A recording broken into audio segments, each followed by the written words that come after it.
बजरंग बली को बुलाया। बजरंग बली निराकार में आकर के दर्शन दिया नंद बाबा को। नंद बाबा ने दोनों बालकों से प्रणाम कराया। अम्मा जसोदा ने आशीर्वाद दे करके विदा किया है। जाओ सुकुमार जाओ बेटा, प्रभु सदा कामना सफल करे।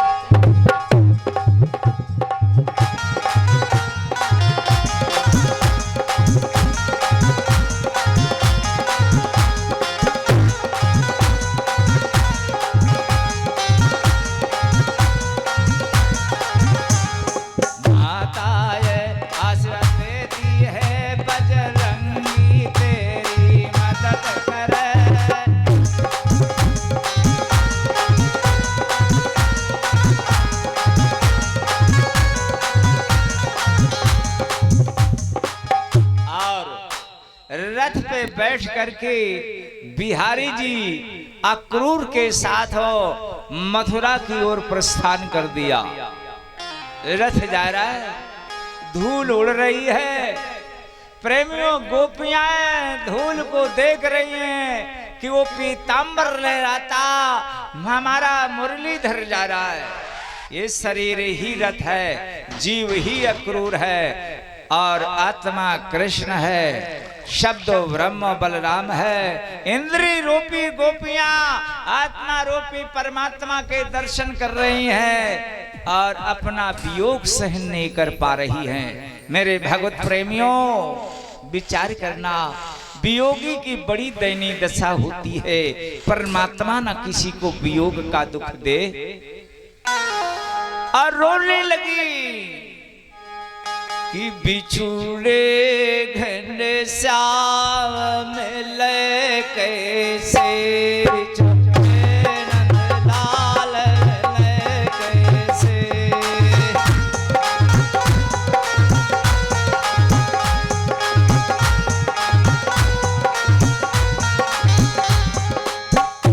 मेरे सुख धाम मिले कैसे,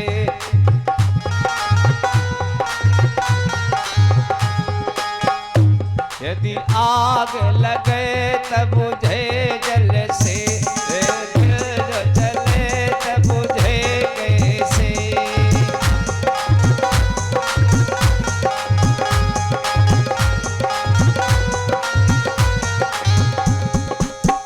प्रेमियों, भागवत में इस जगह व्यास जी ने 3-4 शक्ति का वर्णन किया है। गुण शक्ति, रूपा शक्ति, तन्मया शक्ति और विरहा शक्ति। तो विरहा शक्ति में आज गोपियां आई है। रथ धीरे धीरे करके जा रहा है और जिस समय यमुना के किनारे पहुंचा, गहन विषय होगा इस जगह से, ध्यान देंगे आप सभी लोग। यमुना के किनारे पहुंचा। यमुना है भक्ति महारानी का स्वरूप। शरीर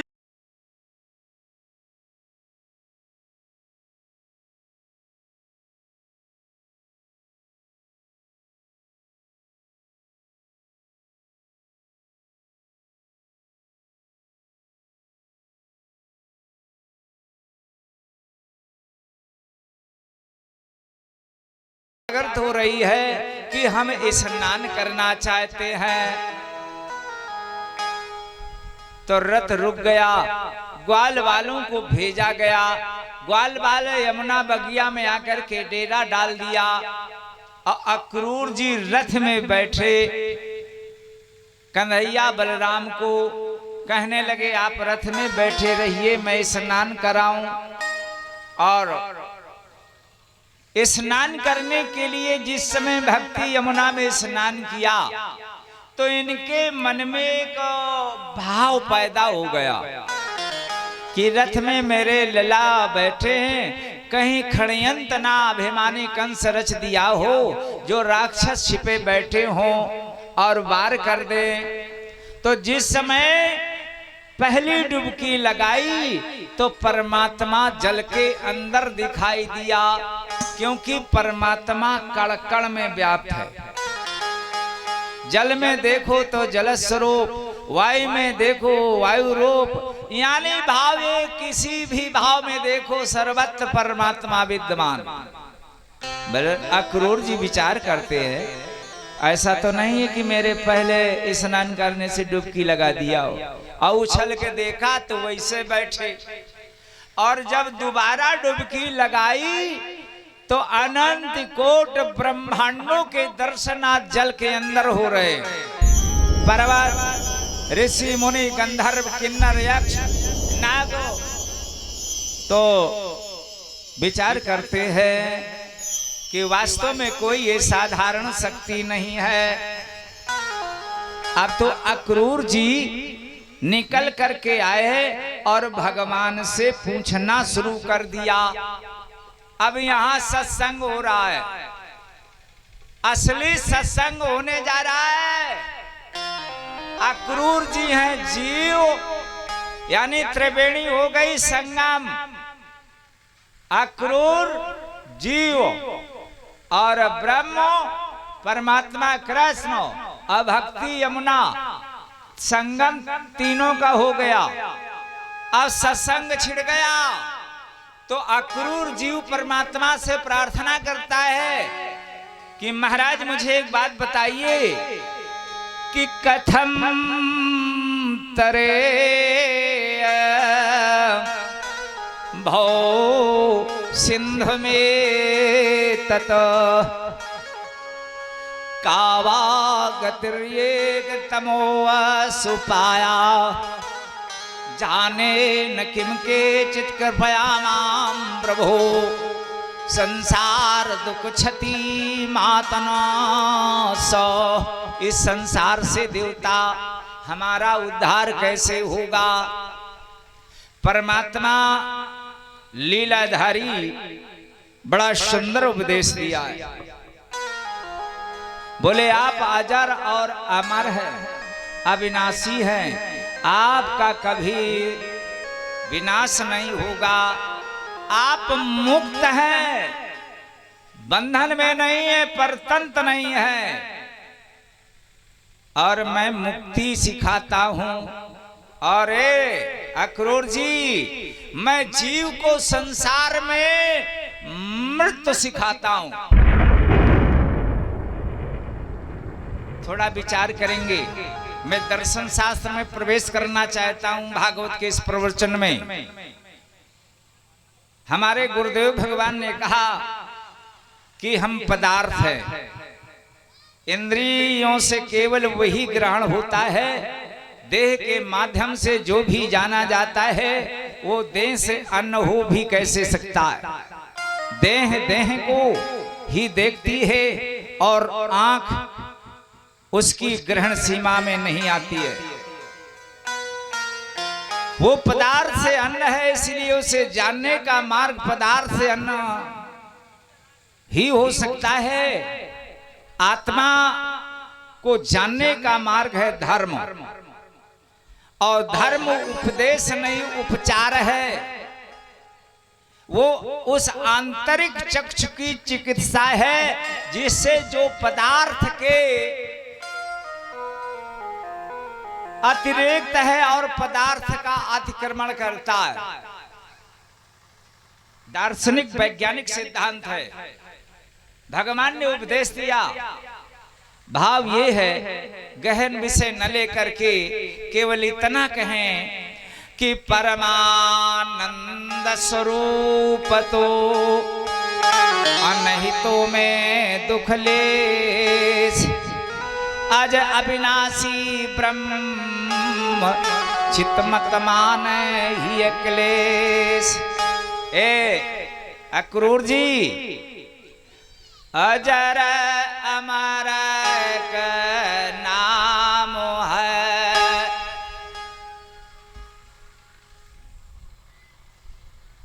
अजर अमर का नाम है, जही सुमिरन आवे।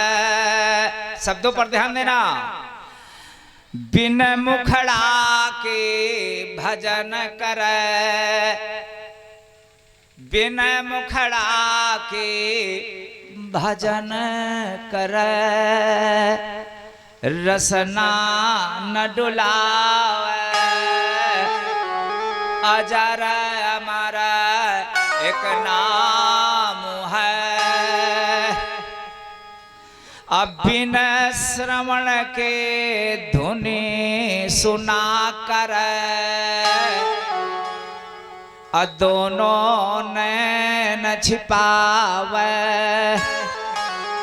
और इंगला पिंगला के मार्ग त्रकटी चढ़ी धावे, अजर अमर एक नाम है। और हमारे गुरुदेव भगवान ने क्या कहा कि वो त्रिवेणी के घाट पर, गंगा यमुना सरस्वती वाला घाट नहीं, इस घाट में जाओगे तो भटक जाओगे, और किस घाट पे चलना है जरा आ जाओ, गाड़ी भाड़ा एक न लागे और सीधा कटा दे पास, तो आओ।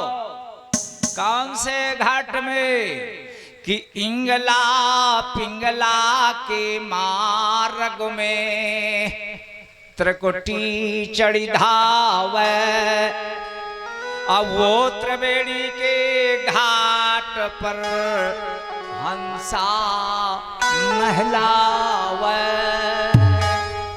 और गगन महल पश्चिम दिशा खिड़की खुलवावे,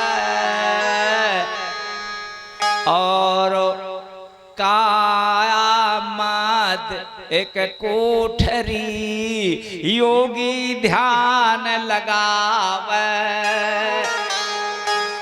मेघ पवन पानी नहीं अमृत फिर लावे, और एक ब्रह्म जब ही लखे द्वितीया को हटावे, धरती नायाकाश है अब वो परम धाम कहावे, अजय गुरुदेव कहें कोई संत जन व परम धाम सिधावे, अजर अमर एक नाम है। सच्चा ज्ञान दिया, क्यों? शून्य महल अजपा जप, 22 शून्यों का वर्णन आया है, और 85 पवनों का वर्णन आया है। इस शरीर के अंदर एक कोठा नहीं है, 72 कोठों का वर्णन आया है। मेरे जो जय गुरुदेव संस्था के भाई बैठे हैं, सुन लीजिए, 72 कोठों का वर्णन आया है, 16 नीर का वर्णन आया है, 12 मन के वर्णन, एक मन नहीं है, 12 मन का वर्णन आया है वेदांत सिद्धांत में। कोई बच्चों का खेल नहीं है भागवत कहना। जब तक गुरुकुल का पढ़ा हुआ अभ्यास नहीं होगा संत अखाड़े का, भागवत के एक भी श्लोक की व्याख्या करके आपको कथानन नहीं दे सकता है। इसलिए कहा भी गया है कि अगर गुरुकुल का संत का पढ़ा हुआ कथावाचक संत नहीं है तो वैसे कथावाचक व्यास से भागवत नहीं सुनना चाहिए, नहीं नरक ले जाएगा वो। सुनो, मैं बता रहा हूँ, किसी की निंदा नहीं कर रहा, मैं आपको मार्ग बता रहा हूँ। सावाक वज्र, उसकी जो वाणी गिरती है वो वज्र के समान होती है। और बोले यजमानम ही नस्ते, संस्कृत से अगर भागवत वक्ता नहीं कहता है तो उसकी जो वाणी मुख से निकलती है वो यजमान को नष्ट कर देती है। इसलिए मैं अपने सत्संग प्रेमानुरागी भाई और माताओं बहनों से कहना चाहूंगा कि जब भी सत्संग करना तो किसी जागे हुए पुरुष की वाणी को सुन करना।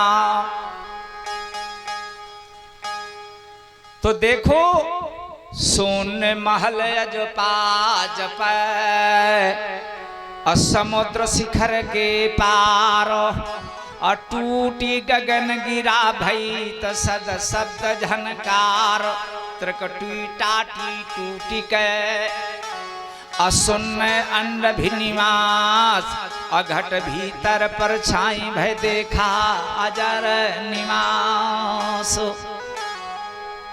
प्रेमियों, हमारे गुफाए को मार्ग देखा। ये जो हमारा शरीर है यह विशुद्ध कंठ है ना, मूलाधार चक्र से लेकर के मणिपूरक चक्र, अनाहत चक्र, विशुद्ध चक्र, सूर्य चक्र, यहाँ तलक की तो रास्ता सीधी है। जब ऊपर चढ़ करके आओगे तब मार्ग टेढ़ा है।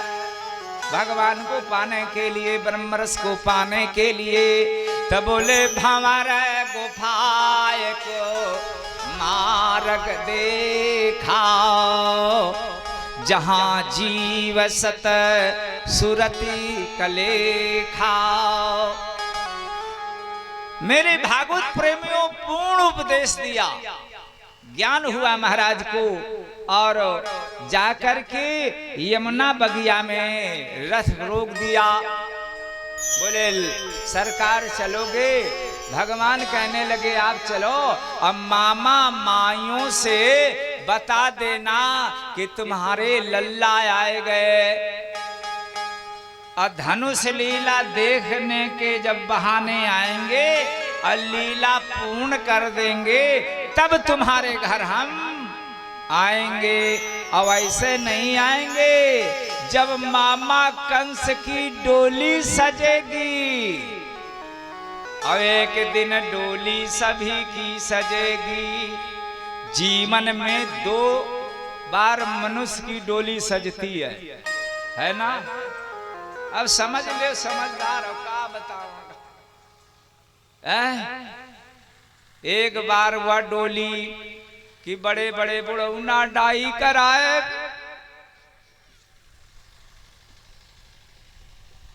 कि भगवान कहूं शायद खाता खुल जाए, है ना? तब डोली सजती है। और एक हुआ अंतिम वाली डोली, सज गई है डोली तू पटिया रही पार, तेरे आएगे लो तू पटिया रही।